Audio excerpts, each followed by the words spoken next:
different aspects of God, except the personal aspect.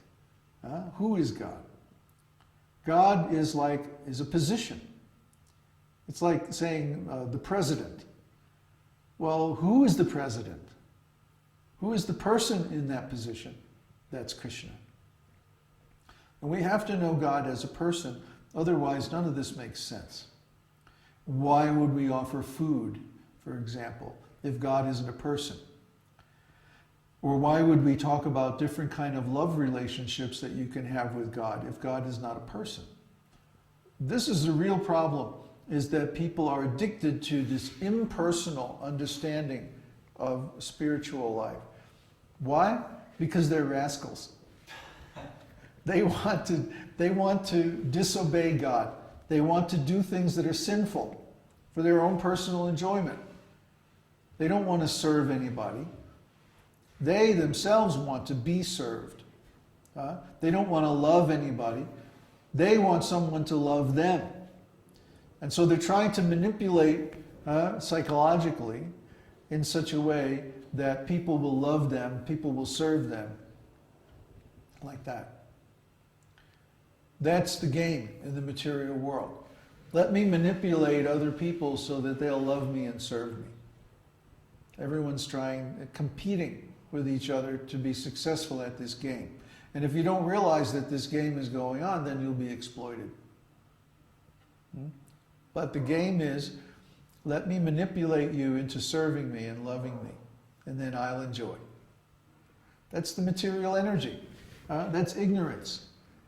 Real knowledge means I'm not going to worship and serve people in this material world who are in illusion, in ignorance.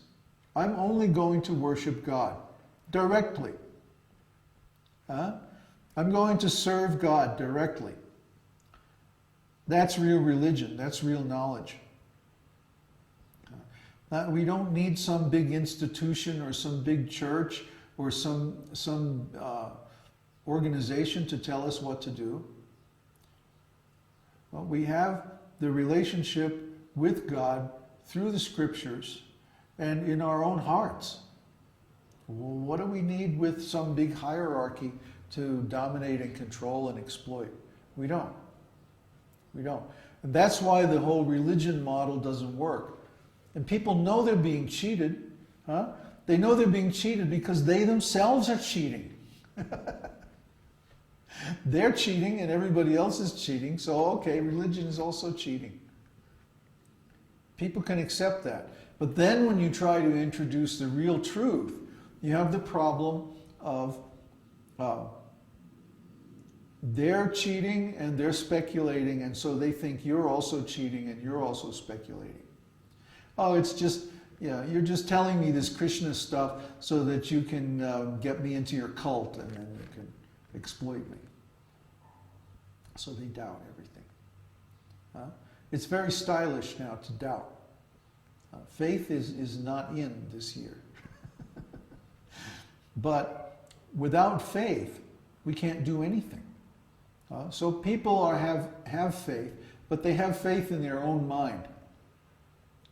But because the mind is fallible, the mind is imperfect, then the conclusions they reach are also fallible and imperfect. Our knowledge is infallible because Krishna is infallible, and it's perfect because Krishna is perfect. And the knowledge that he gives, if we accept it, we find it to be a very reliable guide for spiritual advancement. That's why we follow it. We don't follow it just because Krishna said so. I mean, at least not in the beginning. But we follow it because we try it and it works. So that's what I'm inviting everybody to do. I'm inviting them to try this knowledge. If you try it, give it a fair trial, you'll see that it works. So yes, there is room for empiricism in our process. We're not saying don't think. We're not saying don't try different things or observe the result or just do this because we say so. No. Or do it because Krishna says so. No. No. Do it because it works. Try it and you'll get the result, and you'll see that the result is superior to anything you've ever tried before. That's all we're saying. Are there any other questions? Yes. Oh, more questions. Good. Krishna's pastimes being unlimited, does this mean that there are pastimes we don't know about? Whose question is that? Krishna Bhakt. Good question. Well, yeah, Krishna's pastimes are unlimited, but the scriptures, after all, they have to fit in books, you know, and books always have a beginning and an end. So yeah, there are many, many pastimes that we don't know about. But the important pastimes are given. That's the thing. In the scriptures, everything we need to know is there. That's the priority of the scriptures. What do you need to know to solve your problem? What do you have to know to get out of the trap in the material world? All those pastimes are there. For example, in Srimad Bhagavatam, all of Krishna's pastimes are given in great detail, much more detail than the pastimes of other expansions. But really, what Srimad Bhagavatam is about is the devotees. How are the devotees acting? How are the devotees relating to Krishna? How are the devotees worshiping Krishna? One time I did a search on the word devotee. The word devotee, except for little words like is and the, you know, like that, the word devotee is used more times in Prabhupada's books than any other word. What does that mean? That this science of devotional service as given in the scriptures is mainly about the devotees. How to be a devotee, how to act like a devotee, what to do, what not to do, to be a devotee. So the scriptures mainly describe the devotees, and secondarily they describe the activities of the Lord. I mean, I suppose there would be room for more pastimes if we didn't have to describe how to be a devotee. But that's really the problem. People don't know how to be a devotee. So the scriptures devote most of their space to describing the pastimes of the devotees. And only incidentally, because the devotees are always in relationship with the Lord, they also describe the pastimes of the Lord. More questions? What is the difference between Krishna and Mahavishnu? Oh, Krishna is the original Supreme Personality of Godhead, and Mahavishnu is an expansion of an expansion of an expansion of an expansion of Krishna. Like we covered in the astrology class the other day. Krishna expands as Balaram. And then Balaram expands as the Chaturvyuha, Vasudeva, Sankarshan, Aniruddha, and Pradyumna.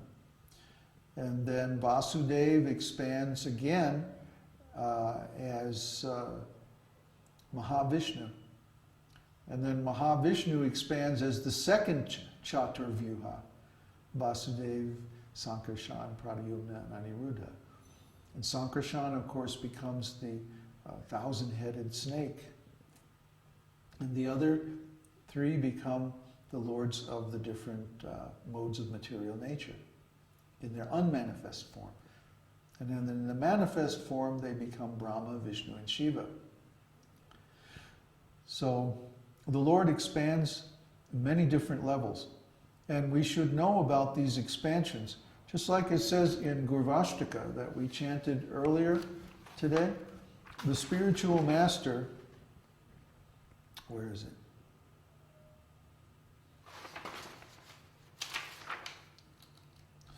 The spiritual master is always eager to hear and chant about the unlimited conjugal pastimes of Radhika and Madhava and their qualities, names, and forms. Okay? So all these forms are forms of Krishna. Just like all the Shakti forms are forms of Radharani or expansions of Radharani. So a devotee, or especially a spiritual master, is always eager to hear about these different expansions of the Lord. and how they're working. Because we have to deal with them. They're people, they're personalities. And as we advance in spiritual life and go to higher and higher realms, we'll actually meet them. Just like it's described in Brihad Bhagavatamrita, that actually we're going to have that available on our site soon. Yeah, because we just got an electronic copy of it. Anyway, all devotees should read this someday. After reading Srimad Bhagavatam, you should read Brihad Bhagavatamrita, because the Bhagavatamrita describes all the different levels from the material world all the way up to Goloka Vrindavan, and the different personalities of Godhead that are present in those realms, and how to worship them, and how to transcend those realms and go on to higher realms. All this is given. So all this is known.